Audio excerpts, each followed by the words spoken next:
তাহলে গাইজ, হ্যাঁ ঠিক আছে।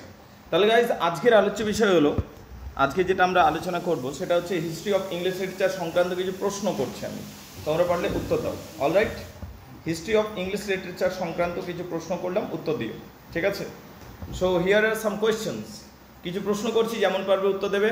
পরবর্তী এটা রেকর্ডিং ফরম্যাটে নিচ্ছি, পরবর্তী সময় চাইলে পরীক্ষার সামনেতে বিশেষ করে এত স্পিডে দেখে নেবে, ঠিক আছে? 2x স্পিডে দেখবে, 1.5 স্পিডে দেখবে, হয়ে যাবে। দেখো, তোমাদের এসকেবিইউ ইউনিভার্সিটি, দুকানো বিরসা ইউনিভার্সিটি জ্যাকোবিয়ান যুগ থেকে শুরু হয়েছে। তোমাদের জ্যাকোবিয়ান যুগ থেকে রোমান্টিক যুগের আগে পর্যন্ত, মানে রোমান্টিক যুগ পর্যন্ত, জ্যাকোবিয়ান থেকে রোমান্টিক, এইটা হয়েছে তোমাদের প্রশ্নের এরিয়া বা জায়গা, প্রাঙ্গণ। এখান থেকে প্রশ্ন আসবে। জ্যাকোবিয়ান থেকে আগে প্রশ্ন করলাম, কয়েকটা উত্তর দিও। জ্যাকোবিয়ান যুগ যখন আসছে, জ্যাকোবিয়ান যুগ আসার আগে কোন রানী সিংহাসনে ছিলেন? Queen Elizabeth. কুইন এলিজাবেথ নিঃসন্তান অবস্থায় মারা যাচ্ছেন, মানে ছেলে মেয়ে ছিল না। কুইন এলিজাবেথ মারা যাচ্ছেন। কুইন এলিজাবেথের পর কে সিংহাসনে বসছে? James one. তাহলে জেমস ওয়ানের নাম অনুযায়ী হচ্ছে জ্যাকোবিয়ান যুগ, তাই তো? ঠিক তো? জেমস ওয়ানের নাম অনুযায়ী হচ্ছে জ্যাকোবিয়ান যুগ। জেমস ওয়ান আসলে কোথাকার রাজা ছিলেন? স্কটল্যান্ডে। স্কটল্যান্ডে তাহলে জেমস ওয়ান ছিলেন, কিন্তু স্কটল্যান্ডে জেমস কত নাম্বার ছিলেন? James the six. তাহলে জেমস দ্য সিক্সকে আনা হলো জেমস ওয়ান হিসাবে। মানে ইংল্যান্ডের সিংহাসনে জেমস বলে কেউ বসেনি রাজা, সেই জন্য প্রথমবার যখন সিংহাসনে বসলো জেমস ওয়ান হয়ে গেল। কিন্তু স্কটল্যান্ডে যতজন রাজা ছিল অনেকজন জেমস ছিল, তো James one, James two, James three, এমনি করে করে জেমস সিক্স চলছিল ওটা। তো স্কটল্যান্ডের একটা ব্যক্তিকে তুলে আনা হলো এবং তাকে সিংহাসনে যখন বসানো হলো, এ হলো জেমস ওয়ান। এখন প্রশ্ন হচ্ছে, এই জেমস ওয়ানের নাম অনুযায়ী নাম হচ্ছে জ্যাকোবিয়ান এজ। কত সালে হয়েছে এটা? কত সালে সিংহাসনে বসছেন? 1603। 1603। যুগটা কত থেকে কত? 1603 থেকে 1625, মনে রাখবে কিন্তু। 1603 থেকে 1625 মানে 22 বছরের বলতে গেলে, নাকি? না, আমি ভুল বলছি, 22 হচ্ছে, 22 বছরের। আচ্ছা, জ্যাকোবিয়ান যুগের একজন যদি মহান লেখকের নাম বলি, তাহলে কি লেখকটার নাম? Ben Jonson. কি নাম? Ben Jonson. Ben Jonson. Ben Jonson কে ছিলেন? এমন একজন লেখক ছিলেন, এনার একটা বিখ্যাত লেখা কেউ বলতে পারবে? Every man in his humour, every man out of his humour, ভলপন, the alchemist, এই সমস্ত, তাই না? দ্য অ্যালকেমিস্ট, ভলপন, এই সমস্ত। আচ্ছা বলো তো, এই যে জ্যাকোবিয়ান যুগ যেটা রয়েছে, জ্যাকোবিয়ান যুগের জেমস ওয়ানের ছেলে কে ছিল? Charles one. কে ছিল? Charles one. জেমস ওয়ান মোটামুটি একজন ভালো রাজা ছিলেন, কিন্তু এলিজাবেথের সমতুল্য কোনোভাবেই কোনো দিক থেকেই নয়, বুঝতে পারলে কিনা? কিন্তু সবার সাথে তাল মিলিয়ে চলতে পারতেন, বুঝতে পারলে কিনা? জেমস ওয়ান একটা ভালো কাজ করেছেন লিটারেরি অ্যাঙ্গেল থেকে, সাহিত্যের দৃষ্টিকোণ থেকে। কোন একটা বই লেখার ব্যাপারে ওনার অবদান রয়েছে। কি বই লিখেছেন? হ্যাঁ, the authorised version of the Bible বা জেমস ওয়ান বুক বলা হয়। 54 জন স্কলার বা পণ্ডিত ব্যক্তিকে ডাকলেন এবং সেই 54 জন স্কলার বা পণ্ডিত ব্যক্তিকে ডেকে নিয়ে বললেন, এই বাইবেলটাকে এডিট করো এবং এইটা হবে আমাদের রাষ্ট্র প্রদত্ত বাইবেল, যে বাইবেল নিয়ে আর কোনো ডাউট থাকবে না, বুঝতে পারলে কিনা? জেমস ওয়ান বাইবেল বলা হয়, বুঝতে পারলে কিনা? আচ্ছা, এই যুগে আমরা না হয় জানলাম যে এই যুগে নাটকে, এর আগের যুগটা ছিল এলিজাবেথের যুগ বা শেক্সপিয়ার যুগ, উইলিয়াম শেক্সপিয়ার যুগ, সেই যুগে নাটকের সুবর্ণ যুগ চলেছে। তাহলে স্বাভাবিক, তোমার কমন সেন্সে কি বলে? এই জ্যাকোবিয়ান যুগে তোমার কি কমন সেন্স বলে? এই জ্যাকোবিয়ান যুগটাতে নাটকের উন্নতি হবে না অবনতি?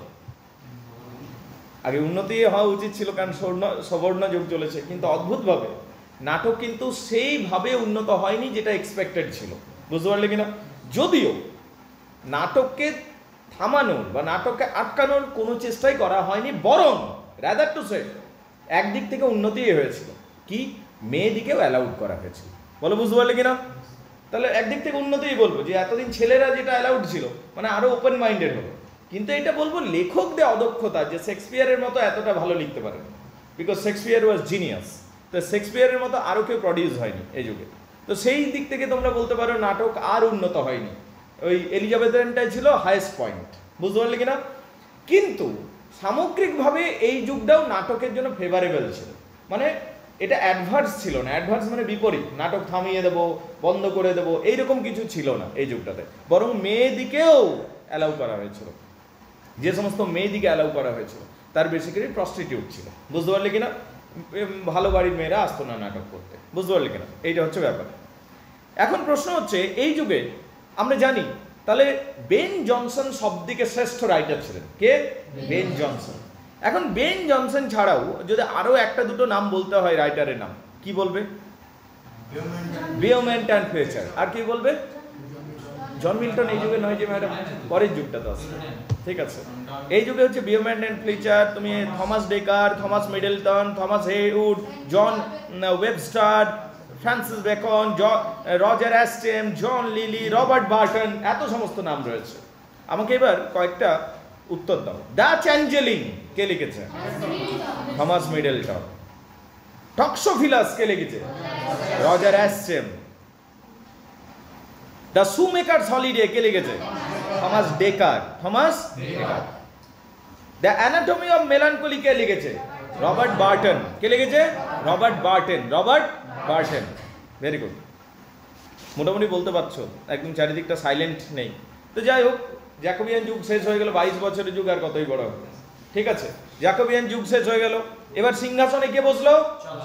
Charles one. চার্লস ওয়ানের নৈতিকতার সম্বন্ধে যদি দু এক কথা বলি আমি, নৈতিকতা সম্বন্ধে, চার্লস ওয়ান ডেমোক্রেসি বিশ্বাস করতো নাকি মোনার্কি, রাজতন্ত্র বিশ্বাস করতো? মোনার্কিতে, মানে ভয়ানক রকম ভাবে মোনার্কিতে বিশ্বাস করতো। এবং তিনি মনে করতেন, চার্লস ওয়ানের কথা বলছি, উনি মনে করতেন যে রাজা হলো ঈশ্বরের প্রতিনিধি, রাজা হলো ঈশ্বরের প্রতিনিধি, রাজা হলো ঈশ্বরের প্রতিনিধি। এবং তিনি মনে মনে প্রাণে এই রাজতন্ত্রকেই কিন্তু স্থাপন এবং স্ট্রং বানানোর চেষ্টা করছিলেন। কিন্তু ততদিনে পিউরিটানরা শক্তিশালী হয়ে গেছে। কারো শক্তিশালী হয়ে গেছে? পিউরিটান। এখন প্রশ্ন হচ্ছে পিউরিটান কারা? তার উত্তরটা মোটামুটি ভাবে যুবরাজ আকবর। পিউরিটান কারা? কে বলতে পারবে? Anybody, any of you? Puritan কারা ছিল? যারা ডেমোক্রেসিতে বিশ্বাসী ছিল। পিউরিটানদের একটা কোয়ালিটি বলছি, যারা ডেমোক্রেসিতে বিশ্বাসী ছিল। আর হ্যাঁ, রাজতন্ত্রের বিরোধী ছিল, মানে ডেমোক্রেসি সাপোর্টার। ঠিক আছে, একটা পয়েন্ট ধরে নিলাম। আচ্ছা, দুটো যদি ভেঙে বলিস তাই, ডেমোক্রেসি সাপোর্টার করতো, রাজতন্ত্রের ঘোরতর বিরোধী ছিল। আর নাটকের বিরোধী ছিল, যে নাটককে চলতে দেবো না আমরা। কারণ কি? ওরা মনে করতেন, মানে ওনারা মনে করতেন যে এই নাটক থেকে অনৈতিকতা বা ইমোরালিটি ছড়াচ্ছে নাটকে। তো পিউরিটানরা এইটা মনে করতো। আর কি ধার্মিক ছিল না? ছিল না, প্রচন্ড রকমের ধার্মিক ছিল। বুঝতে পারলে কিনা? অনেকে গোড়াও বলতে পারে। ঠিক আছে, মানে প্রচন্ড রকম ধার্মিক ছিল। আবার সংশোধনেও বিশ্বাস করতো। এরা ছিল পিউরিটান। তো পিউরিটানরা প্রচন্ড শক্তিশালী হয়ে যাচ্ছে, এবং পিউরিটানরা যখন শক্তিশালী হয়ে যাচ্ছে, সমাজ তাদেরকে কি করছে? আরো শক্তিশালী বানাচ্ছে। কারণ সমাজের চোখে তাদের একটা পজিটিভ বলতে পারে ইমেজ তৈরি হয়ে যাচ্ছে, এবং সমাজের তরফ থেকে তাদের বলা হচ্ছে যে ইয়েস ইউ ক্যান লিড আস। শেষ পর্যন্ত দেখছি গৃহযুদ্ধ শুরু হয়ে যাচ্ছে। কি শুরু হয়ে যাচ্ছে? গৃহযুদ্ধ। তাহলে ইংল্যান্ডে এই যুগটাতে, চার্লস ওয়ানের যুগটাতে গৃহযুদ্ধ শুরু হচ্ছে।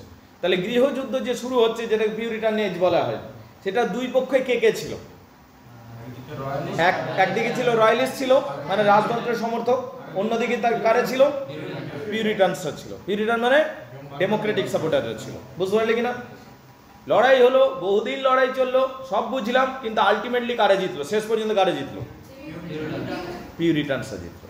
পিউরিটানরা যখন জিতে গেল, মহারাজাকে বন্দি করা হলো। তাহলে মহারাজার সাথে কি ট্রিটমেন্ট হয়েছিল তখন? মহারাজাকে জনসমক্ষে শিরচ্ছেদ করা হয়েছিল। মহারাজাকে শিরচ্ছেদ করা হয়েছিল, মানে বি হেডেড, মাথা কেটে ফেলা হলো। এবার যদি যে রাজাকে মেরে দিলি, তাহলে এ ধর মন্ত্রী, ও ধর কোতোয়াল, ও ধর ছোটখাটো একটা সিপাহী, রাজাকেই মেরে দিল, তোদের কি ভ্যালু রইবে রে? পয়েন্ট হচ্ছে এইটা, বোঝে জিনিসটা। তখন আর তোমাদের কিছু ভ্যালু নেই। সে এক ঝটকাতে বলতে গেলে রাজতন্ত্র ভেঙে পড়লো। বুঝতে পারলে কিনা? নতুন একটা সিস্টেম এলো। কার নেতৃত্বে নতুন সিস্টেম এলো? Oliver Cromwell. লোকটার নাম কি ছিল? Oliver Cromwell. অলিভার ক্রমওয়েল একজন ভালো লিডার ছিলেন কিনা? ভালো লিডার ছিলেন, মানে জনপ্রিয় ছিলেন। কিন্তু তিনি ক্রমওয়েল যে মন্ত্রিসভাটা স্থাপন করলেন, সেই মন্ত্রিসভায় আসলে ক্রমওয়েলেরই কথা চলতো। কার কথা চলতো? অলিভার ক্রমওয়েলেরই কথা চলতো। অলিভার ক্রমওয়েলই যেন সর্বসের্বা হয়ে উঠলেন, মানে ট্রু সেন্সে ডেমোক্রেসি এলো না অ্যাকচুয়ালি ভাবতে গেলে, বুঝতে পারলে কিনা?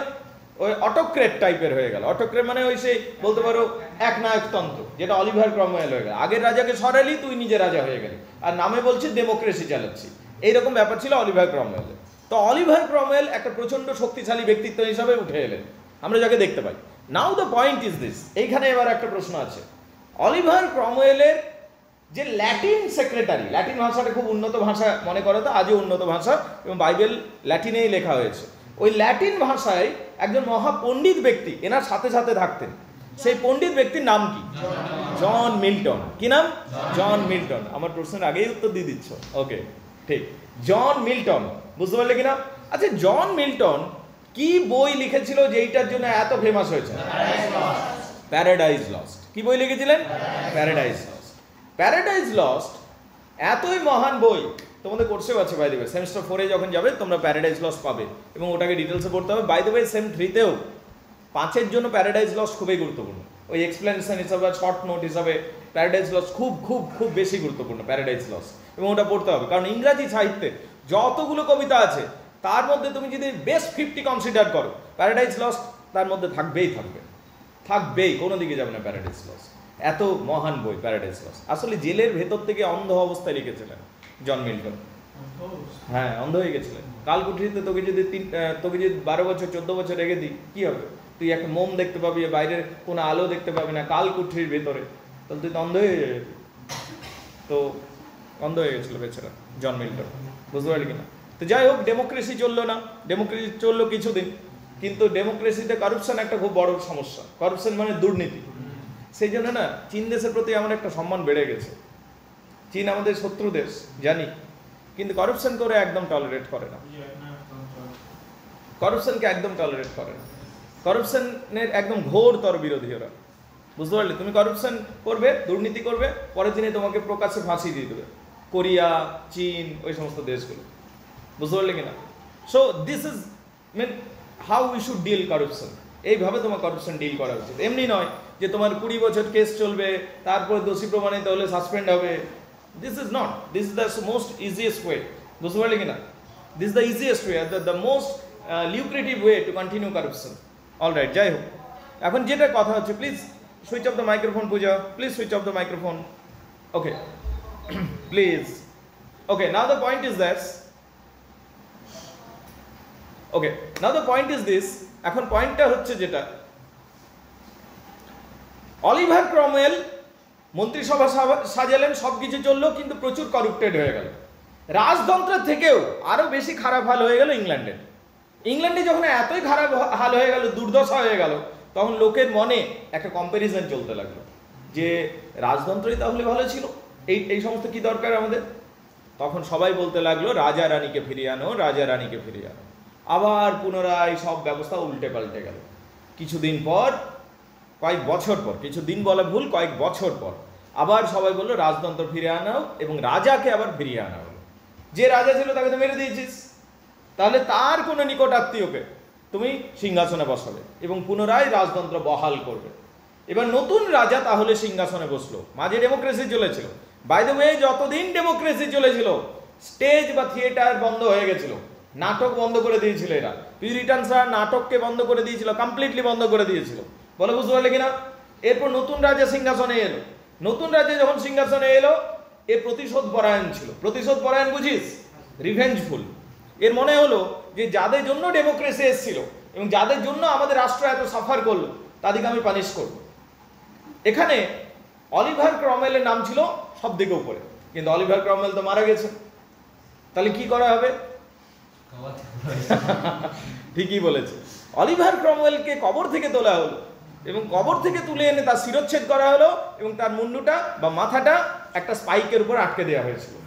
That's the did with Oliver Cromwell. এবার প্রশ্ন হচ্ছে, অলিভার ক্রমওয়েলের সাথে যে সঙ্গে সঙ্গে ঘুরতো মহাকবিটা, নাম হচ্ছে মিল্টন। তাহলে মিল্টনও শাস্তি পাবে কিনা? হয়তো উচিত। এদিকে প্যারাডাইজ লস্ট পড়বি আর বলছি মিল্টনকে ফাঁসি দেওয়া উচিত। Okay fine. Now the point is that, হ্যাঁ, নিউট্রাল পয়েন্ট অফ ভিউ থেকে ও যেটা বলছে যে সিস্টেম ওইভাবেই চলে। হ্যাঁ, সাপোর্টও তো করেছিল। এখন পয়েন্ট হলো মিল্টনের অনেক ভালো বন্ধু ছিল, বুঝতে পারলে কিনা, যারা রাজতন্ত্রের সমর্থক ছিল, তারা কিন্তু মিল্টনকে ফাঁসি দিতে দিল না। তাহলে ছেড়েও তো দেওয়া যাবে না, তাহলে একে শেষ পর্যন্ত সারা জীবন কালকুঠরির মধ্যে রাখা হবে, এইটা সিদ্ধান্ত নেওয়া হবে। বুঝতে পারলি কোনটা বেশি যন্ত্রণাদায়ক কে জানে। ঠিক আছে, আমার মনে হয় যে কালকুঠরির মধ্যে রেখে দেওয়া এটা তো বেশি যন্ত্রণাদায়ক হয়ে গেল। ঠিক আছে, ওটা একবারেই মরে যেত, তাই না? বাট ফাইন, যদি একবারে মেরেও দিত তাহলে প্যারাডাইজ লস পেতিস না। ঠিক আছে, তাহলে যাই হোক, ওর বন্ধুগুলো ভালোই ছিল নাকি। তো যাই হোক, ওকে ভেতরে রাখা হলো কালকুঠরির ভেতরে, ওখানে কিছু করতে পারে না, চারিদিকে অন্ধকার। তখন ওর একটা কোয়ালিটি ছিল, খুব পণ্ডিত ব্যক্তি ছিলেন জন মিল্টন, খুব সম্ভ্রান্ত পরিবারের এবং ধার্মিক ব্যক্তি ছিলেন। তো জন মিল্টন বললেন আমি তাহলে লেখাজোখা করবো। 14 বছর ধরে ভাবলেন একটা কবিতা, সেই কবিতাটার নাম ছিল প্যারাডাইজ লস্ট। কি নাম ছিল? Paradise lost. ওই প্যারাডাইজ লস্ট যখন তিনি লিখলেন, এটা একটা অসম্ভব সুন্দর কবিতা ছিল। এটা ছিল সেকেন্ডারি এপিক, এপিক ক্যাটাগরির। প্রশ্ন আসতে পারে পরীক্ষাতে যে জন মিল্টন কোন লেখার জন্য সবথেকে বিখ্যাত এবং সেই লেখাটা কি ক্যাটাগরি, এপিক ক্যাটাগরি, এবং সেটা কোন epic? Secondary epic, primary epic নয়, সেকেন্ডারি এপিক। যেমন আমাদের মাইকেল মধুসূদন দত্ত যেমন মেঘনাদ বধ মহাকাব্য লিখছেন, এবং মেঘনাদ বধ মহাকাব্য লিখে ওখানে প্রমাণিত করছেন যে মেঘনাদ বা ইন্দ্রজিৎ একটা আসলে নোবেল ক্যারেক্টার। এখানে তিনি যেন প্রমাণ করার চেষ্টা করছেন যে স্যাটার্ন বা Lucifer is not a bad character. শয়তান খারাপ চরিত্র নয়, শয়তান আসলে ভালো চরিত্র, ভালোও নয় মানে নিউট্রাল। ওর সাথে ও একটা ট্র্যাজিক হিরোর মতো তোর লাগবে। তুই যখন পড়বি না প্যারাডাইজ লস, তো শয়তানের প্রতি কোথাও যেন সিম্প্যাথি কাজ করবে। তো তুই যখন প্যারাডাইজ লস পড়বি, তোর গডকে তো গড মনে হবে, there is no doubt about this. But when you will read the Paradise Lost, you will find that Lucifer is a kind of tragic hero. তোমার মনে হবে লুসিফারকে ট্র্যাজিক হিরো বলে মনে হচ্ছে। কারণ প্যারাডাইজ লস্টে কি রয়েছে আমাদের একটু জানতে হবে। প্যারাডাইজ লস্টে কি রয়েছে? বাইবেলের উপর গল্প। এখানে বলা হচ্ছে, আমি 1 মিনিটে বলবো কারণ এটা অনেক বড় বিষয় প্যারাডাইজ লস্ট, তবু 1 মিনিটে বলবো। স্বর্গে সমস্ত দেবতারা থাকতো এবং গড একদিন বললেন যে আমি নেক্সট গড বানাতে চাই, সিংহাসনটা এবার দিতে চাই। তখন লুসিফার ভেবেছিল যে আমি সিংহাসনটা পাবো, I am going to B the next god. তার কারণ লুসিফার স্বর্গের মধ্যে সবদিকে বিখ্যাত, সবদিকে দক্ষ এবং সবদিকে বেশি সম্ভ্রান্ত ছিল। লুসিফারকে সবাই পছন্দ করত। লুসিফার মানে কি জানো? What is the meaning of Lucifer? Light bringer, যে আলো নিয়ে আসে তাকে লুসিফার বলা হয়। বুঝতে পারলে কিনা? এবং লুসিফারকে সবাই পছন্দ করতো। তখন লুসিফার ভেবেছিল যে আমি হব নেক্সট গড। তো সে কি করলো? হাইপ করতে শুরু করলো, শো অফ করতে শুরু করলো। বুঝতে পারলে? এবং তার মধ্যে প্রাইড সৃষ্টি হয়ে গেল, তার মধ্যে অহংকার সৃষ্টি হয়ে গেল। তখন গড ঠিক করলে যে একে আর দেওয়া যাবে না, কারণ এর মধ্যে অহংকার সৃষ্টি হয়ে গেছে। তাই গড যীশু খ্রিস্টকে সিংহাসন দিয়ে দিলেন। এটাতে লুসিফারের রাগ হয়ে গেল এবং লুসিফার তখন গডের বিরোধী হয়ে গেল। এবং লুসিফারের যেহেতু অনেকজন সমর্থন ছিল, তো অনেকজন দেবদূত লুসিফারের পক্ষে চলে এলো এবং স্বর্গে একটা লড়াই শুরু হয়ে গেল, god side versus Lucifer side. God নিজে কোনোদিনই লড়াই করেনি, গডের তরফ থেকে মাইকেল আরো যে সমস্ত দেবদূতরা ছিল লড়াই করছিল। এবং যখন লড়াই প্রায় সমান, তখন গড কি করলেন? শেষ পর্যন্ত ইন্টারফিয়ার করলেন, বজ্র ছুড়ে মারলেন এবং সেখানে লুসিফার কুপকাত হয়ে গেল বজ্রের আঘাতে। লুসিফার পড়ে গেল এবং লুসিফার যখন পড়ে গেল স্বর্গ থেকে, স্বর্গের মাটিতে পড়লো, তখন লুসিফার এবং তার সমস্ত দল বল কি করা হলো? বেঁধে ফেলা হলো এবং শক্ত শিকল দিয়ে বেঁধে ফেলা হলো, যেটা কোনোদিনই গিয়ে এরা ছিঁড়তে পারবে না। তারপর এদের সারা দেহে আগুন ধরিয়ে দেওয়া হলো এবং তারপর স্বর্গ থেকে এদের ছুঁড়ে ফেলা হলো কোথায়? মাটির নিচে। নরক এতদিন ছিল না, এই লুসিফারদের জন্য নরক বানানো হয়েছিল, ওদের পানিশ করার জন্য। এটাকে হেল বলা হয়। এরা যখন সেই নরকে পড়লো, চারিদিকটা আগুনের বন্যা, চারিদিকে দাউ দাউ করে আগুন জ্বলছে, চারিদিকে আগুনের হ্রদ দেখতে পাবি, আগুনের ঝড় উঠছে। দ্যাট ইজ হেল। এই আগুন তোকে কোনো আশা দিবে না, আলো থেকে আশা সৃষ্টি হয়। এই আগুন তোকে পুড়িয়ে দেবে, তোকে যন্ত্রণা দেবে, কিন্তু তোকে মেরেও ফেলবে না। তার কারণ এরা ইমর্টাল ক্যারেক্টার ছিল, এরা এত সুন্দর দেখতে ছিল, কিন্তু আগুনে পড়ে এরা ভূতের মতো হয়ে গেল এবং তখন সৃষ্টি হলো শয়তান। And now Lucifer becomes Satan. এইভাবে শয়তানের সৃষ্টি হলো। এরপরে অনেক দিন পর গড খুশি হলেন এবং খুশি হওয়ার পর গডই সবকিছু বানিয়েছেন। গডই আলো বানিয়েছেন, অন্ধকার বানিয়েছেন, গডই মাটি বানিয়েছেন, জল বানিয়েছেন, বায়ু বানিয়েছেন, সবকিছু বানিয়েছেন। পরমেশ্বর সবকিছু বানিয়েছেন, এক এক দিনে এক একটা দিন বানিয়েছেন। একদিন ঘুম থেকে উঠলেন, ঘুম থেকে উঠে তিনি খুব খুশি হয়েছিলেন। মানুষ খুশি হওয়ার পর যেমন কিছু বানায়, গড খুশি হয়ে একটু মাটি নিলেন এবং মাটি নিয়ে কিছু বানালেন, একটা হিউম্যান ফিগার বানালেন, অ্যান্ড দ্যাট ওয়াজ অ্যাডাম। সেটা কে ছিল? অ্যাডাম। এবং অ্যাডামের পর এবার অ্যাডামকে রাখবো কোথায়? গড একটা স্বর্গের উদ্যান বানালেন, নাম দেওয়া হলো ইডেন। ওই ইডেন গার্ডেনে রাখা হয়েছিল অ্যাডামকে। ওই ইডেনে অ্যাডাম খুশি ছিল, কিন্তু গডের একদিন মনে হলো যে একে একা একা রাখলে তো এর অনেক খারাপ লাগতে পারে, একটা বন্ধু চাই। তাই অ্যাডামের দেহের একটু মাটি নিয়ে এবং অ্যাডামের একটা পাঁজর নিয়ে একটা মূর্তি বানালেন। গড অনেক সময় নিয়ে এই মূর্তিটা বানিয়েছিলেন এবং এই মূর্তিটা দেখতে খুব সুন্দর হয়েছিল। এর নাম ছিল ইভ। কি নাম ছিল? ইভ। কিন্তু অ্যাডামের মতো এত শক্তিশালী ছিল না, কিন্তু এর মধ্যে ইমোশন অনেক বেশি ছিল। অ্যাডামের মতো এত বুদ্ধিমান ছিল না, কিন্তু এই হিউম্যান ফিগারটা অনেক বেশি, বলতে পারো অন্যান্য দিক থেকে বেশি উন্নত ছিল। So that is the first female figure, that is Eve. এবার অ্যাডাম এবং ইভ থাকতে শুরু করলো। কোথায় থাকতে শুরু করলো? ইডেন গার্ডেনে। কলকাতার ইডেন গার্ডেন নয় তা বলে, ঠিক আছে, ইডেন গার্ডেনে থাকতে শুরু করলো। যখন ইডেন গার্ডেনে থাকতে শুরু করলেন, ওইদিকে একটা সময় গড মনে করলেন যে শয়তান এবং এদের ক্ষমা করে দেওয়া উচিত।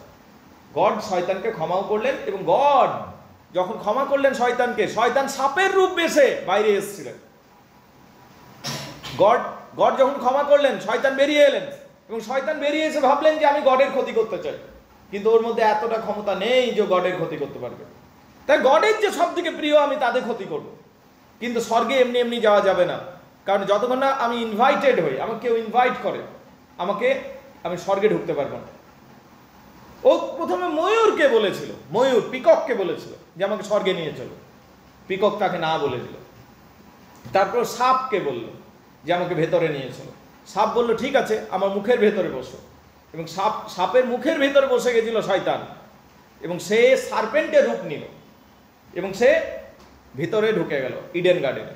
ও অ্যাডামকে দেখতে পেল, অ্যাডামকে গিয়ে প্রলুব্ধ করলো, সিডিউস করলো যে গড তো তোমাকে ওই গাছের ফলটা, ওখানে একটা ফরবিডেন ট্রি ছিল এবং ফরবিডেন ফ্রুট ছিল, বলেছে ওই গাছের ফলটা তোমাকে খেতে বারণ করেছে, ওই গাছের ফলটা তোমার খাওয়া উচিত, কারণ ওটা সব থেকে বেশি টেস্টি। ঠিক আছে, এখন তোমরা ওই ফ্রুট হিসাবে আপেল দেখেছো হয়তো ছোটবেলাতে ছবি, কিন্তু এটা অনেকে ইন্টারপ্রেট করে that is nothing but sex. তো ওই একটা জিনিস বারণ করেছিল গড, বুঝতে পারলি কিনা? এইবারে আমরা দেখতে পাচ্ছি যে অ্যাডাম সেটাতে না বলে দিল যে না না না, ওই সমস্ত ওই ফল খাওয়াতে আমি নেই, কারণ গড বারণ করেছে। তারপরে ইভ এলো, তখন ইভকে সিডিউস করলো ওই সাপটা, এবং ইভ সিডিউসড হয়ে গেল, এবং যখন ওই ফল খেলো তখন অ্যাডামও সেই ফল খেয়ে ফেললো। অ্যাডাম এবং ইভ দুজনে মিলে যখন ফলটা খেলো, তখন গড বুঝতে পেরে গেল, এবং তাদের মধ্যে যে এতদিন ইনোসেন্ট ব্যাপারটা ছিল, নিষ্পাপতা, সেটা থাকলো না। তারা নিজেদের ন্যাকেড বডিটাকে তারা কাভার করতে লাগলো। গড সবই বুঝতে পেরে গেল যে এরা নিজেদের নিষ্পাপতাকে বিসর্জন দিয়েছে। গড তখন তাদেরকে স্বর্গের উদ্যান থেকে তাড়িয়ে দিলেন এবং তাদেরকে পানিশ করলেন, পৃথিবীতে পাঠালেন। প্রথমবার পৃথিবীতে এলো। এই সমস্ত গল্পগুলো আমরা পাবো প্যারাডাইজ লস্টে, মানে স্বর্গ হারানোর গল্প। কি করে আমরা স্বর্গ হারালাম, এই যে গল্পটা, এটা জন মিল্টন লিখেছিলেন, কারাগারের মধ্যে লিখেছিলেন, অন্ধ হয়ে লিখেছিলেন। অন্ধ হয়ে বলছে লিখবো কি করে, তার মেয়ে আসতো তাকে হেল্প করার জন্য, কিন্তু যে লিখছে সেইটা কাজ নয়, যে বানাচ্ছে সেইটা হলো আসল কাজ। বোঝে জিনিসটা? লেখাটা তো clerical work, creation is the main task. বুঝতে পারলে কিনা? এইভাবে জন মিল্টন লিখেছিলেন। তো এই যে যুগটা আমরা দেখতে পাই, এটা জন মিল্টনের যুগ। এটা কার যুগ? জন মিল্টনের যুগ। বোঝা গেছে? Everybody has got it clear? সবাই বুঝতে পেরেছো? তাহলে জন মিল্টনের যুগে বা পিউরিটান যুগের প্রধান লেখক কে? John Milton. এতই মহান লেখক, যুগটাকে মিল্টন যুগও বলা হয়। পিউরিটান যুগ না বলে আমরা অনেক সময় মিল্টন যুগও বলে থাকি। ঠিক আছে, তবে মনে রাখতে হবে, অবশ্যই মনে রাখতে হবে তোমাকে, যে এই যুগে আরও অন্যান্য অনেক লেখক এসেছিলেন। সেই লেখক এবং তাদের লেখার নামগুলো তোমাদের মনে রাখতে হবে। জন মিল্টনের বাই দ্য ওয়ে আরও একটা দুটো নাম মনে রাখবে। ঠিক আছে,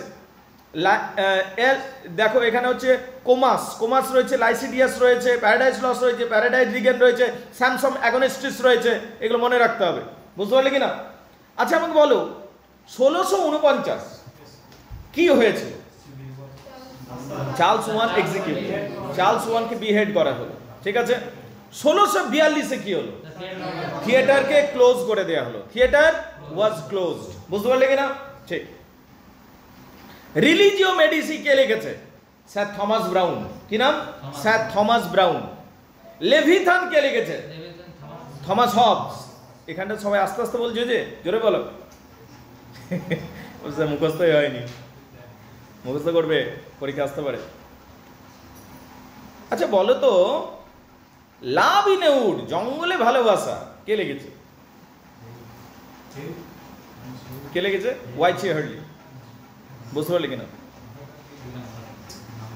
দ্য ডাবল ডিলার কে লিখেছে? দ্য ডাবল ডিলার বলো, দ্য ডাবল ডিলার কে লিখেছে? দ্য ডাবল ডিলার, জোরে বলো, জোরে, ঠিকই হচ্ছে উত্তর, কংগ্রিভ। Very good.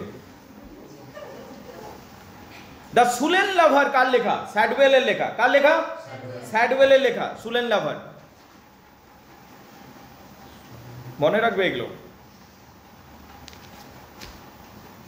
তা যাই হোক, জন মিল্টন তো মারা গেলেন, একটা সময় মারাই যাবে, মানুষ তো মর্টেল, মানুষ তো আর ইমর্টেল নয়। তুই খ্যাতির দ্বারা কিছুদিন হয়তো আরো বাঁচতে পারবি, but ultimately we dies, we all die one day, right? John Milton মারা গেলেন, যুগটারও নাম রেখে দিলেন জন মিল্টন যুগ। এখন মিল্টন মারা যাওয়ার পর যে যুগটা এলো, সেই যুগটার নাম কি? কে বলতে পারবে? রেস্টোরেশন যুগ। মিল্টন মারা যান নয়, মিল্টনের শেষ যুগে চলে এসেছে। রেস্টোরেশন এলো বলেই উনি তো জেলে গেলেন। বুঝতে পারলি কিনা? এখন রেস্টোরেশন যুগ শুরু হয়ে গেছে মিল্টনের দুর্দশার সাথে সাথে। মিল্টনও জেলে গেল, আর তার আগে এলো রেস্টোরেশন যুগ। মূলত রেস্টোরেশন যুগ, রাজাকে পুনরায় বহাল করা, এই যুগটার নাম হচ্ছে রেস্টোরেশন যুগ। কি নাম? রেস্টোরেশন যুগ। এই রেস্টোরেশন যুগে প্রশ্নটা হচ্ছে, কেন নামটা রেস্টোরেশন যুগ? নামটা এরকম কেন? রেস্টোরেশন, রিস্টোর করো, রাজতন্ত্রকে পুনরায় রিস্টোর করো, সেই জন্য নাম হচ্ছে রেস্টোরেশন, সেই জন্য নাম হচ্ছে রেস্টোরেশন যুগ। বলো, বুঝতে পারলে কিনা? আচ্ছা, রেস্টোরেশন যুগে যখন এলো, এতদিন তো বলো মিল্টনের যুগটাতে বা পিউরিটান যুগটাতে নাটক তো বন্ধ হয়েছিল, নাটক বন্ধ হয়েছিল কিনা? Theatre was closed. রেস্টোরেশন যুগ আসার সাথে সাথে নাটক খুললো কিনা? নাটক খুলে গেল, নাটক শুরু হলো। এবার নাটক যে তৈরি হলো, আবার যে নাটক লেখা শুরু হলো এই যুগটাতে, রেস্টোরেশন যুগটাতে, বলো তো নাটকগুলোর নাম কি ছিল? রেস্টোরেশন কমেডি, রেস্টোরেশন ট্র্যাজেডি, এটাকে রেস্টোরেশন ড্রামা বলা হয়। Restoration comedy, restoration tragedy. Restoration comedy হোক, ট্র্যাজেডি হোক, এদের একটা কমন টেন্ডেন্সি ছিল। কি কমন টেন্ডেন্সি?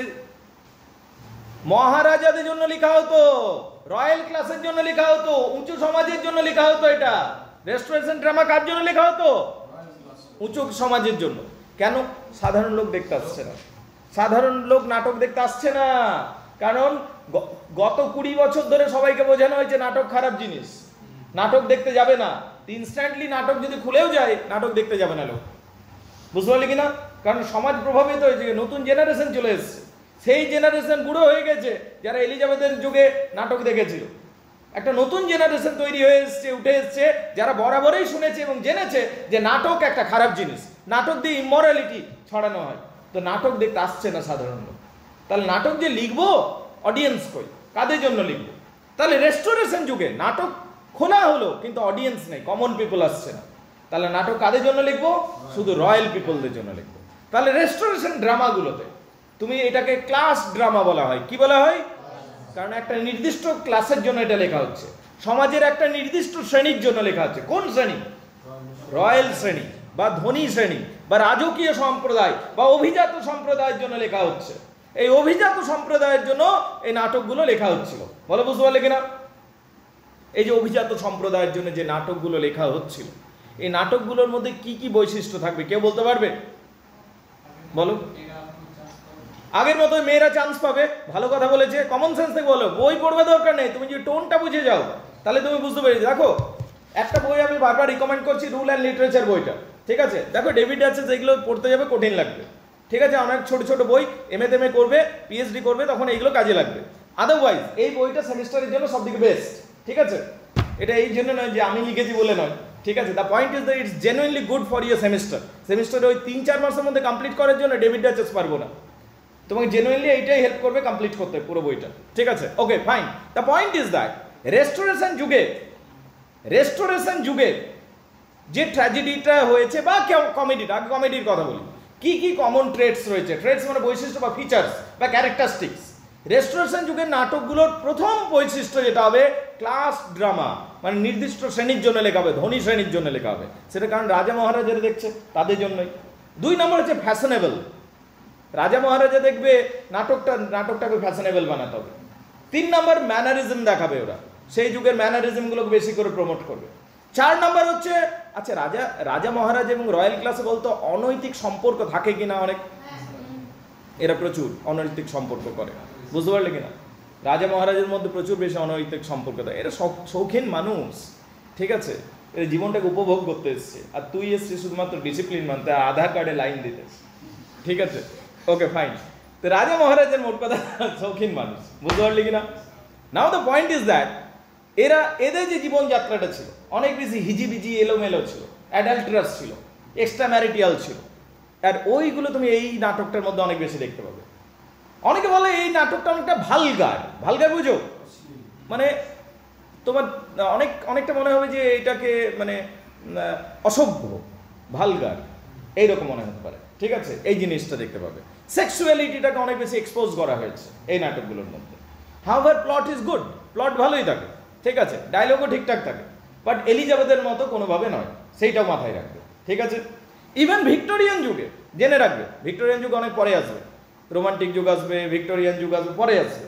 ভিক্টোরিয়ান যুগে এই যুগের অনেক নাটক ব্যান করে দেওয়া হবে, বন্ধ করে দেবে, কারণ অনৈতিক বলে, বুঝতে পারলে কিনা? মডার্ন যুগে অবশ্য কোনো কিছু ব্যান ফ্যান নেই, কারণ মডার্ন যুগে আমরাও নিয়ে বলি, ঠিক আছে, মডার্ন যুগের প্রত্যেকটা মানুষই অনৈতিকই বলে, ঠিক আছে, নৈতিকতা খুবই কম রয়েছে মানুষের মধ্যে। মানুষ যদি অ্যাক্সিডেন্ট হয়ে পড়ে যায়, তুই তাও সেমিস্টারের পরীক্ষা দিতে চলে যাবি, ঠিক আছে, to be honest, this is you are going to do, right? এমনিই করি আমরা, তো এটা অনৈতিকই তো বটে। বল স্যার তাহলে কি পরীক্ষা দিতে যাবো না? তুমি নৈতিক না অনৈতিক সেটা তো তোমার কঠিন সময়ে প্রমাণিত হয়, ঠিক আছে। যদি তোমার কাছে প্রচুর নুড়ি পাথর আছে, তোমার নুড়ি পাথর দেওয়াটাতে কী আছে তোমার কাছে? তোমার কেউ আসলো বললো একটু ধুলো দাও, ধুলো দিয়ে দাও, সেটাতে তোমার কষ্ট হয় না, কিন্তু সেটা দিয়ে তোমার ক্যারেক্টারিস্টিক অনুমান করা যাবে না যে তুমি দানি কিনা। তোমার কাছে যেটা কম আছে বা তোমার কাছে পর্যাপ্ত আছে, কিন্তু সেখান থেকে তুমি কতটা দিতে পারছো সেইটাতে ডিসাইডেড হবে that you have that quality or not, বুঝতে পারলে কিনা? ফাঁকা সময় বসে আছে, গল্প করছে, কাউকে উড়ে গেল, ওকে তুলে দিলে, ওটাতে কি হলো? ওটা একটা কমন সেন্স, বুঝতে পারলে কিনা? ওকে ফাইন, ওইগুলো না, কঠিন সময় তুমি কোথায় দাঁড়াচ্ছ, কি দাঁড়াচ্ছ, that is the more important point, বুঝতে পারলে কিনা? Now the point is that, let's come to the point. এখানে এবারে যেটা আমি বলতে চাইছি, হিয়ার ইজ দ্য পয়েন্ট, যে আমাদের একটা নতুন যুগ শুরু হয়ে গেল, সেই যুগটার নাম কি বলছিলাম? রেস্টোরেশন যুগ। রেস্টোরেশন যুগ এইরকম ভাবে টোনটা চলবে। তাহলে রেস্টোরেশন যে যুগের টোনটা কি ম্যাডাম? কি কি দেখতে পাচ্ছি এই যুগটাতে?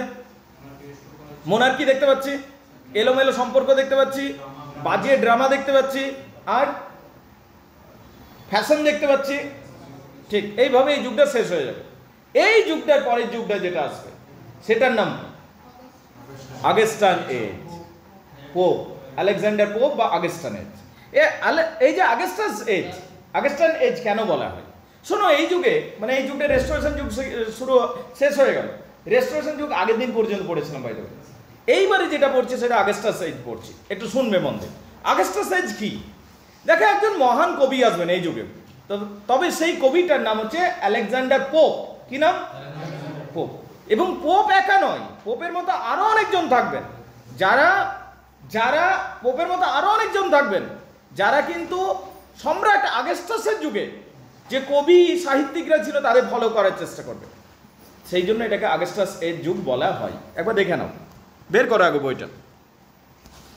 Let's get start. তাহলে এরপরে আমরা শুরু করছি আলেকজান্ডার পোপের যুগ। আলেকজান্ডার পোপ, বুঝতে পারলি কিনা?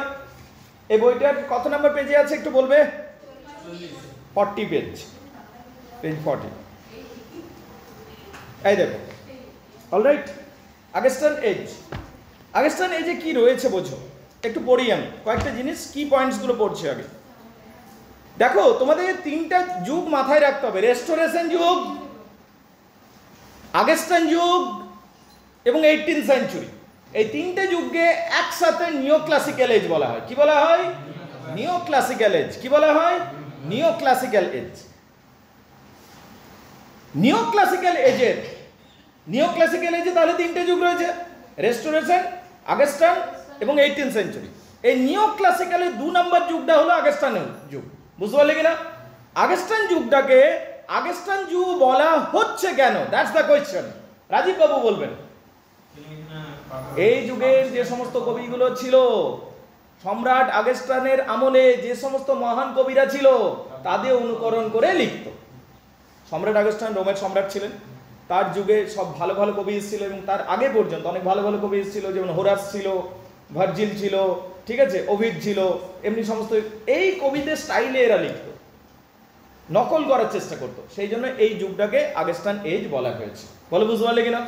ঠিক, দেখো একটু শুনবে। আচ্ছা, তাহলে কার নাম অনুযায়ী হয়েছে? সম্রাট আগস্টাসের নাম অনুযায়ী যুগটার নাম হচ্ছে আগস্টাইন এজ। অবশ্য যদি সাহিত্যিক দৃষ্টিকোণ থেকে বলি, এটাকে আলেকজান্ডার পোপ যুগও বলে অনেকে, বুঝতে পারলে কিনা? পোপ যুগ বলে। The neo classical movement came in England at the end of the restoration age. Restoration যুগের পর এই যুগটা শুরু হচ্ছে, ঠিক আছে। It revolted against the excess romanticism of Elizabeth. এলিজাবেথদের মতো এরা ছিল না, একদম বিরোধী ছিল। এলিজাবেথরা অনেক বেশি যেমন ইমোশনাল ছিল, এরা বিরোধী ছিল। It also raise the voice against the affectation and metaphysical writing. এবং অ্যাফেক্টেশন এবং মেটাফিজিক্যাল রাইটিংয়ের বিরুদ্ধে এরা ছিল মূলত। এবং কি ছিল? The 18th century British poet like Pope Johnson tried to reflect the critical spirit of the age. এরা মূলত রিজনের কথা বলতো, এরা প্রথম লজিকের কথা বলতো, এরা প্রথমত প্রোজ রাইটার ছিল, এরা প্রথমত এমন লেখাগুলো লিখতো যেটা যুক্তিসঙ্গত বলে বেশি মনে হয়, বুঝতে পারলে কিনা? ইমোশন কম, লজিক বেশি, গ্রাম কম, শহর বেশি, বুঝতে পারলে কিনা? প্রকৃতি কম, ক্লাব কফি হাউস বেশি, এই ধরনের এদের টেন্ডেন্সি ছিল, বুঝতে পারলে কিনা? মানে প্রকৃতিতে ভিড়ে চলো না, প্রকৃতিতে কেন ভিড়ে যাব, শহরে ভিড়ে চলো, এরা এই টেন্ডেন্সির মানুষ ছিল।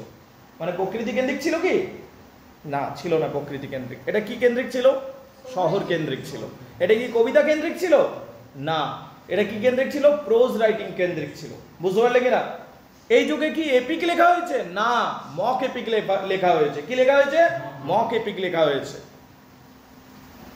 আচ্ছা, এই যুগে ব্যঙ্গ লেখা হয়েছে কিনা? প্রচুর ব্যঙ্গাত্মক লেখাজোখা হয়েছে, প্রচুর ব্যঙ্গাত্মক লেখাজোখা হয়েছে। রেপ অফ দ্য লক তার মধ্যে একটা বিখ্যাত, the rape of the lock যদি পড়ো, ওখানে মেয়েদের পুরো সমালোচনা করা হয়েছে। বিলিন্ডা নামক একটা ক্যারেক্টার হয়েছে the rape of the lock. এই কারণে আলোচনা করছি, 5-এর জন্য গুরুত্বপূর্ণ। এই যুগ থেকে যদি কোনো লেখা দেয় 5-এর জন্য, the rape of the lock প্রথমেই দেওয়া উচিত, বুঝতে পারলে কিনা? যেমন মিল্টনের যুগ থেকে প্যারাডাইস লস্ট, এই যুগ থেকে রেপ অফ দ্য লক, বুঝতে পারলে কিনা? The rape of the lock যখন তুমি পড়বে, ওখানে তুমি কি দেখতে পাবে? ওখানে একটা মেয়ে রয়েছে, মেয়েটার নাম হচ্ছে বিলিন্ডা, খুব ধনী পরিবারের মেয়ে। ঘুম থেকে উঠে 12টার সময়, কটায়? 12টার সময় ঘুম থেকে উঠে নিয়ে আরেকবার ঘুমিয়ে পড়ে, বালিশটাকে ধরে নিয়ে। ওর কুকুরের নাম হচ্ছে শখ, ওই কুকুরটা তাকে চেটে চেটে উঠাবে, ঠিক আছে? সে ঘুম থেকে উঠবে, ঘুম থেকে উঠে নিয়েও সে এবার কি করবে? কোনোভাবে পাটা নামাবে, পাটা নামাতে কষ্ট হচ্ছে ঘুম থেকে উঠে, তো পাটা নামাবে। এবং নিচে ওর পরিচারিকা আছে, মানে মেড সার্ভেন্ট আছে, সে যেন ঘন্টা বাজাবে, ঘন্টা বাজাবে, ওটা শুনতে পাবে না, তখন চটিটা ঢুকবে, ঠিক আছে? তারপর মেয়েটা ছুটে আসবে, মহিলাটা, তারপর এই টয়লেটে যাবে। তো টয়লেট মানে যে সেন্সে তুই টয়লেট বুঝিস ওইটা নয়, রাইট? টয়লেট আমরা যে সেন্সে বুঝি, মডার্ন পিপুল যেহেতু আমরা মডার্ন, আমরা যে সেন্সে টয়লেট বুঝি ওই নয়। টয়লেটের মানে হচ্ছে আলাদা, সেই যুগে ছিল। টয়লেট মানে হচ্ছে ড্রেসিং টেবিল। সেই যুগে ড্রেসিং টেবিলের যে তুই সাজগোজ করবি, সেই জিনিসটাকে toilet going to the toilet বলা হতো, বুঝতে পারলি কিনা? তো এখানে টয়লেট সিন রয়েছে, মানে নিজেকে সাজসজ্জিত করার সিনটা রয়েছে। তারপরে হ্যাঁ, ঘুম থেকে উঠে খাওয়া দাওয়া করে এই সমস্ত করবে, ঠিক আছে? আগে রেডি হবে, তারপরে হচ্ছে গিয়ে শোন কি হচ্ছে, খাওয়া দাওয়া করবে, রেডি হবে, তারপরে বিকেল হয়ে গেল, 12টায় তো উঠেছিস তুই, ঠিক আছে? রেডি সেডি হতেই তো বিকেল হয়ে গেল, তুই হাইড পার্কে ঘুরতে যাবি বা ওখানে থিয়েটারে যাবি, ঠিক আছে? কিন্তু ব্যাপার হচ্ছে সব থেকে বেশি ইম্পর্টেন্ট, তো রাত্রিবেলাতে পার্টি থাকবে। কোথায়? বল ড্যান্স হবে। বল ড্যান্সে কি করতে হবে? বল ড্যান্সে যে তুমি যাবে, বল ড্যান্স হচ্ছে ওখানে ইংল্যান্ডে একটা 18th সেঞ্চুরিতে ইংল্যান্ডে একটা ব্যবস্থা ছিল যেখানে পার্টনার চেঞ্জ করে করে ড্যান্স হবে। তোমার একটা পার্টনার নয়, ঠিক আছে? বারবার পার্টনার চেঞ্জ হবে, 5 মিনিট করে ওর সাথে গল্প করবে, ডেটিং করবে, সেই যুগের ডেটিং, বুঝতে পারলে কিনা? তো আলটিমেটলি দিস ইজ, এবং তোমার সাথে যদি কারো রোমান্টিসিজম হয়, you can go for that night. এই যে জিনিসটা সেটিংটা ছিল, ঠিক আছে? এইটা আজকের থেকে বেশি মডার্ন লাগছে আমার, ঠিক আছে? তো এত সমস্ত ভেলকি করে তুমি ভোর 4টা পর্যন্ত 5টা পর্যন্ত টায়ার্ড হয়ে যাবে, ঘর আসবে বাড়ি ফিরে, নিয়ে আবার ঘুমাবে, ঠিক আছে, নিয়ে তবে তো 12টাতে উঠবে, ঠিক আছে। এই ছিল এদের লাইফস্টাইল। এদের জীবনের একটা বড় বিষয় ছিল, সেটা হচ্ছে ওদের কাছে একটা বাক্স থাকতো, ওই বাক্সে কে কটা লাভ লেটার জমাতে পেরেছে সেইটা তাদের বন্ধু গ্রুপের মধ্যে তার স্ট্যাটাস নির্ধারিত হতো। তোর কটা জমেছে রে? তোর মাত্র 10টা, এই যে আমার 50টা হয়ে গেছে। তখন এও ভাবছে আমাকেও তাহলে কাউন্ট বাড়াতে হবে। ওই রকম কি অদ্ভুত রে, তোর এটা অড লাগছে না? অড লাগছে কিনা? তা আমি বলবো তার থেকেও বেশি আজ অড নেচার চলছে। যখন আমি ওয়েস্টের কথাগুলো শুনি, কেউ কেউ আবার বলতে শুরু করছে what is your body count, এখন আবার বলতে শুরু করছে। আমি I don't know whether you are, তোমরা শুনেওছো কিনা এটা, ঠিক আছে। এই রাজীবকে যদি বলে what is your body count, Rajib বলবে আমার 21, মনে হয় 21 বছরটাই ভাববে ও, আমার শরীরটা কতদিন অমনি নয় রে বডি কাউন্ট, ঠিক আছে। তাহলে দেখো আমরা কত ইনোসেন্ট আছি, ঠিক আছে। বডি কাউন্ট ওইটা নয়, বডি কাউন্ট মানে তুই কটা রিলেশনশিপে গিয়ে কতবার having sexual experience with the different people, ঠিক আছে, এইটাকে বডি কাউন্ট বলছে আজকে, ঠিক আছে। এই বেচারা ইনোসেন্ট ছেলে বলছে আমার 21 বয়স, আমার 21, তো দিস ইজ বডি কাউন্ট। দেখ তোরা আজ ফার্স্ট বার টার্মটা শুনছিস তার ব্যাপার, সো দিস ইজ হোয়াট, তো ব্যাস দিস ইজ হোয়াট। তো সেই যুগে ওই রকমই ছিল।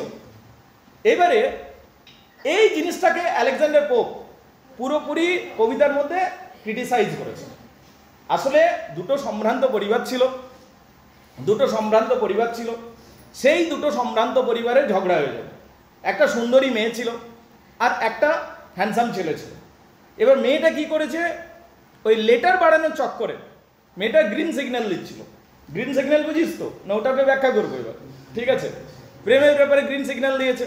এবার ছেলেটা রাত 2টার সময় তোকে রাত 2টার সময় I miss you, I love you না, I miss you, green signal, ঠিক আছে, I miss you, I can not, I am thinking about you, এমনি করে রোমান্টিক মেসেজ দিয়ে দিল। তো 3-4 দিন দিয়ে দিল, তুই ভাবলি তাহলে আমাকে ভালোবাসছে। যখন তুই প্রপোজ করে দিলি, এই রে আমি তো তোকে বন্ধু ভেবেছিলাম, দিস ইজ হোয়াট, বুঝতে পারলি? তো বেচারা ওই মেয়েটা অমনি করছিল।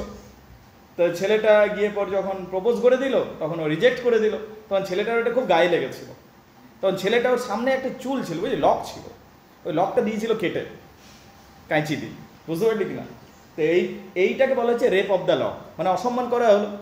তো ওইটা নিয়ে দুটো পরিবারের মধ্যে বিশাল ঝামেলা ঝগড়া, সেইটা নিয়ে কবিতাটা লেখা, রেপ অফ দ্য লক, বুঝতে পারলে কিনা? চুল কাটাকাটি, সেটাই তো মক এপিক পোয়েম।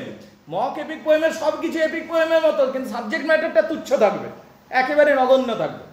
তো এই যুগের সব থেকে বিখ্যাত লেখা হচ্ছে রেপ অফ দ্য লক, এইটা থাকবে rape of the lock. Notes যখন পড়বো সেটা আলোচনা করবো, বাট দিস ইজ বেসিক্যালি, বুঝতে পারলে কিনা? এই যুগে তাহলে বেস্ট রাইটারের নাম কি? Alexander pope. যুগটাকেই পোপ যুগ বলছি আমরা, বুঝতে পারলে কিনা? আগেরটার যুগও বলতে হচ্ছে, মনে রাখতে হবে তোমাকে, ঠিক আছে? হ্যাঁ, ঠিক। এরপর হচ্ছে এছাড়া কি আর কোনো রাইটার ছিল না?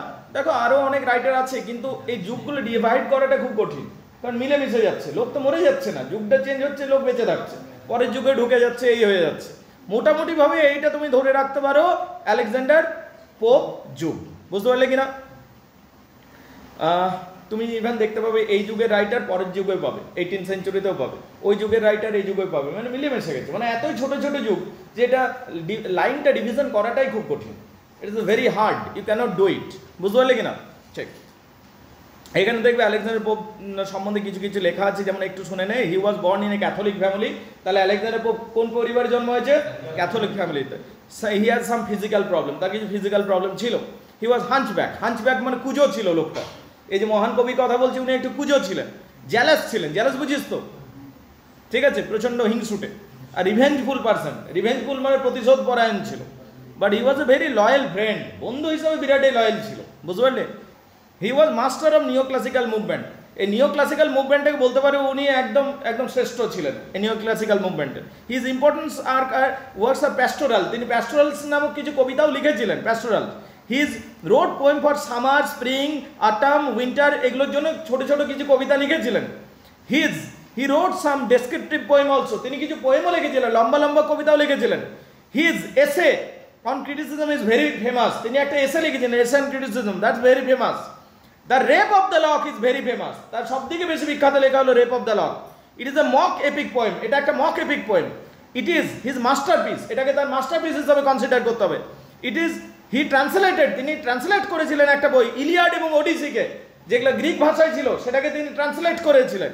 His famous satire is the Dunciad, তার বিখ্যাত স্যাটায়ার মানে ব্যঙ্গাত্মক রচনা হলো দ্য ডান্সিয়ার্ড।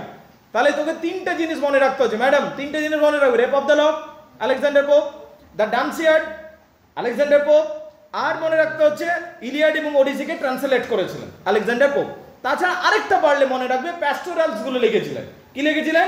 প্যাস্টোরালস গুলো। তাহলে এইটা চুকে গেল আমাদের আলেকজান্ডার পোপ যুগ। বলো বুঝতে পারলে কিনা? আলেকজান্ডার পোপ যুগ বোঝা গেছে। এরপরে চলে আসছি 18th সেঞ্চুরি, আর 18th সেঞ্চুরিটাতে তোমাদের কোর্স কমপ্লিট হচ্ছে। 18th সেঞ্চুরি যুগটার নাম 18th সেঞ্চুরি। 18th সেঞ্চুরি এবং পোপ যুগটাকে ডিভাইড করা খুব কঠিন, কারণ পোপ যুগের লেখকগুলো 18th সেঞ্চুরিতে ঢুকে আছে, বুঝতে পারলে কিনা?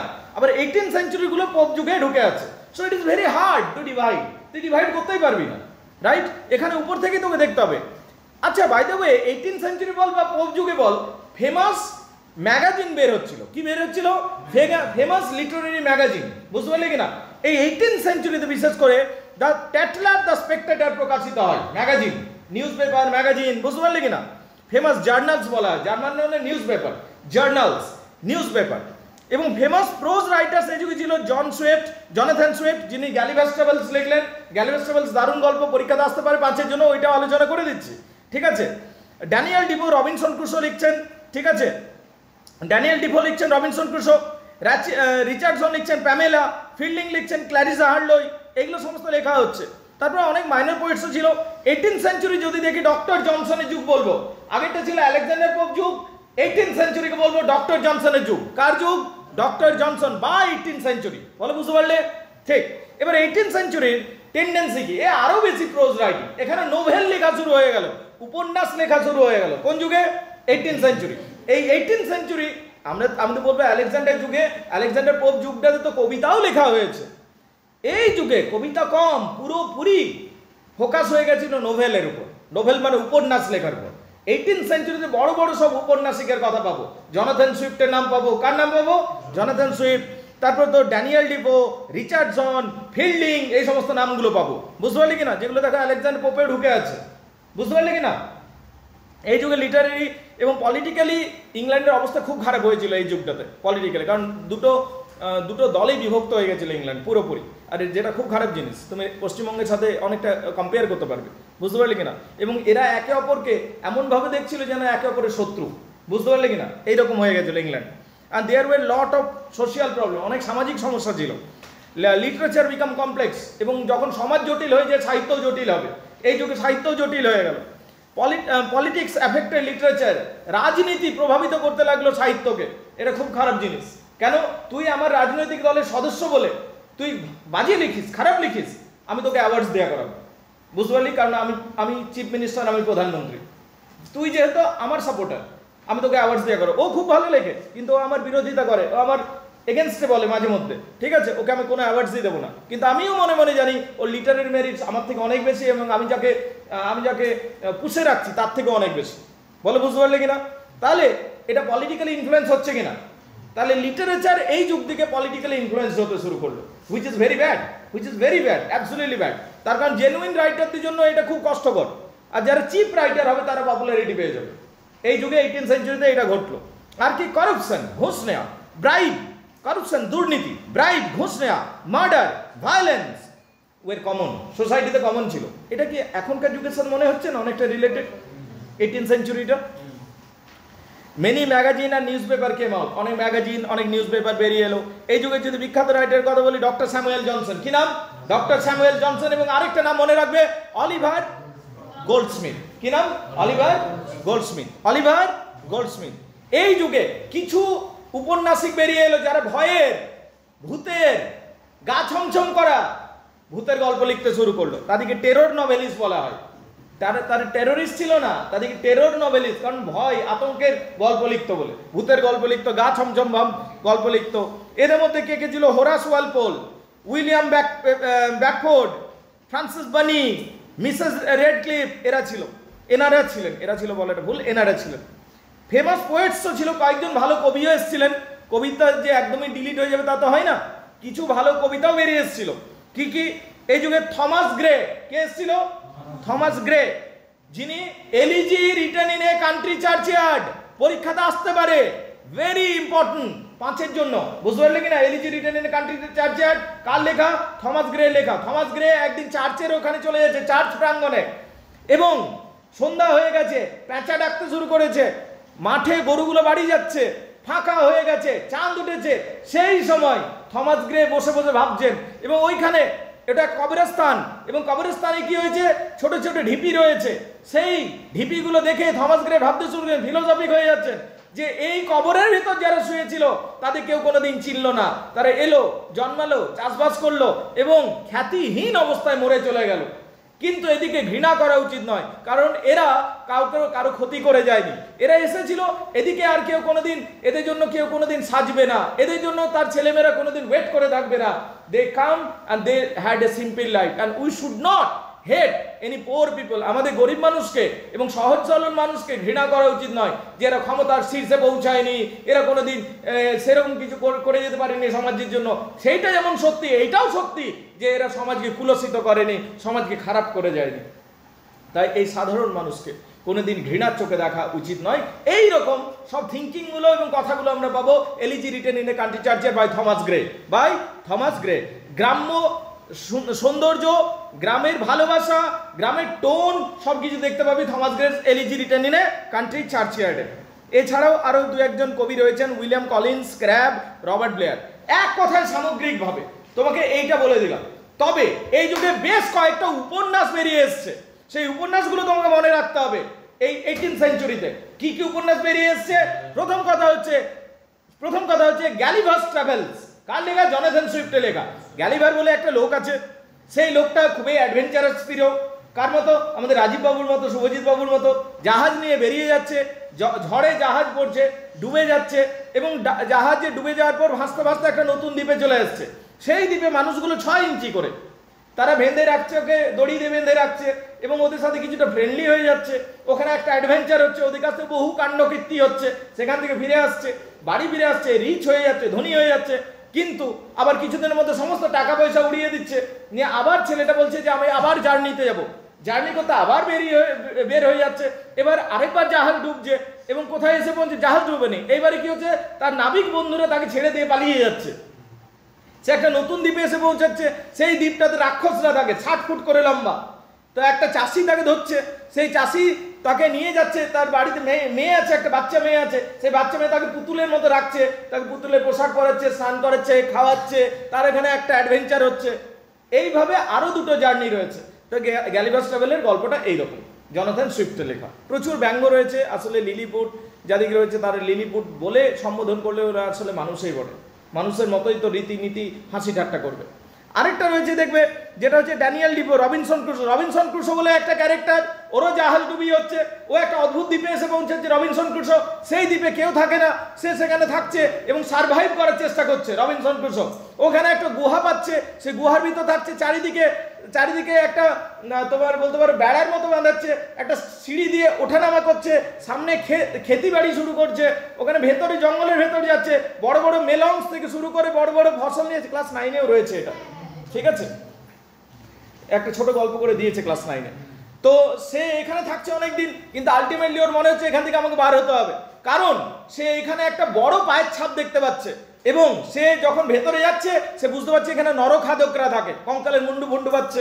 তখন সে ভাবছে এখান থেকে পালায়, নিয়েও পালাচ্ছে। যখন সবকিছু রেডি, একটা ছেলে ছুটে ছুটে আসছে। কেন ছুটে ছুটে আসছে? তার পিছনে নরখাদকরা তাড়া করেছে। সেই ছেলেটাকেও নিল, সে নিজেও নিল এবং চাপলো, এবং সে রওনা দিয়ে দিল। বুঝতে পারলে কিনা? সেই ছেলেটা আফ্রিকার ছেলে ছিল, ওর ভাষা এ বোঝে না, এর ভাষা ও বোঝে না, কিন্তু এ যেহেতু ওর প্রাণ বাঁচিয়েছে, তখন বললো তোর নাম আজ থেকে দিলাম ফ্রাইডে, নিয়ে ওকে ফ্রাইডে নাম দিয়ে দিল। বুঝতে পারলে কিনা? তারপর নতুন দ্বীপে যাচ্ছে, আলটিমেটলি ঘরে পৌঁছেছে বিভিন্ন অ্যাডভেঞ্চার করে। এইটা হচ্ছে ড্যানিয়েল ডিপো, রবিনসন ক্রুসো। বলো বুঝতে পারলে কিনা? আরেকটা উপন্যাস তোমাকে মনে রাখতে হবে, সেইটাও পরীক্ষা দৃষ্টিকোণ থেকে গুরুত্বপূর্ণ, প্যামেলা। কি নাম? প্যামেলা। একটা ধনী ছেলে রয়েছে, তার মা মারা যাচ্ছে, সে পুরো প্রপার্টির মালিক হয়ে যাচ্ছে। তার বাড়িতে, সে বিশাল বাড়ি, সেই বাড়িতে একটা সুন্দরী মেয়ে কাজ করে। এখন ধনী ছেলেটার এখন নজর পড়েছে সেই মেয়েটার উপর, but the girl is very innocent and lovely girl, বুঝতে পারলি? But the boys intention is not good, ছেলেটার উদ্দেশ্য ভালো নয়, he wants to make love affair and probably wants to have sex, বুঝতে পারলে কিনা এই জিনিসটা।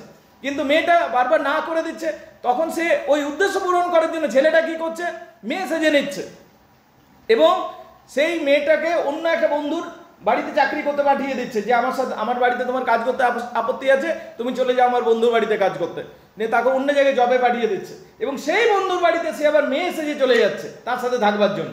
কিন্তু আলটিমেটলি মেয়েটা চিনতে পেরে যাচ্ছে, ঠিক আছে, এবং মেয়েটা তাকে ভৎসনা করছে এবং তার মধ্যে চেঞ্জ আসছে, মেয়েটাও ফল ইন লাভ হচ্ছে শেষ পর্যন্ত, দে গেট ম্যারিড। এইটা হলো প্যামেলার গল্পটা, বলো বুঝতে পারলে কিনা?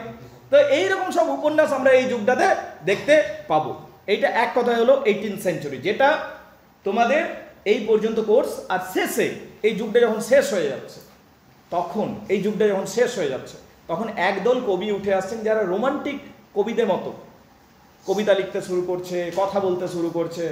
রোমান্টিক যুগ আসেনি অথচ রোমান্টিক কবিদের মতো আলোচনা করতে শুরু করে, ওদিকে প্রি কারসার অফ রোমান্টিসিজম বলা হচ্ছে। ওদিকে কি বলা হচ্ছে?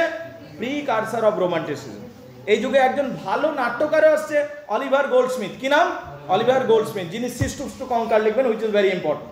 তাহলে এক কথায় সামারি আকারে এইটা হলো 18th সেঞ্চুরি। পুরো কোর্সটাকে সামারি আকারে তোমাদের বললাম। দেখে নাও কার কি অসুবিধা আছে, কি কোয়েশ্চেন আছে আমাকে বলো, আমি সেইগুলোকে তোমাদের উত্তর দেবো। দেখে নাও গাইজ। তাহলে গাইজ সিধু কানু বিরসা ইউনিভার্সিটির ক্লাস চলছিল। এই ক্লাসে তোমরা যদি জুড়তে চাও অনলাইন মারফত জুড়তে পারো, কারণ অনেক ছেলে মেয়ে অনলাইন মারফত জুড়ছে আমাদের সাথে। You can join us. Phone number share করলাম 8926939467, 8926939467। নোটস পড়া মুখস্থ করানো পর্যন্ত ইজ অ্যান্ড এভরিথিং, পরীক্ষার দৃষ্টিকোণ থেকে লাস্ট ইয়ারে যা যা কোয়েশ্চেন এসছে, বিভিন্ন কোয়েশ্চেন আলোচনা করা বারবার, মানে you will be ready for the examination. ঠিক আছে, পড়াটাও ভালো করে বুঝতে পারবে। তো যদি চাইছো আমাদের সাথে অনলাইনে জুড়তে, yes you can join us guys. Phone number আরেকবার শেয়ার করে দিচ্ছি 8926939467। Thank you very much indeed.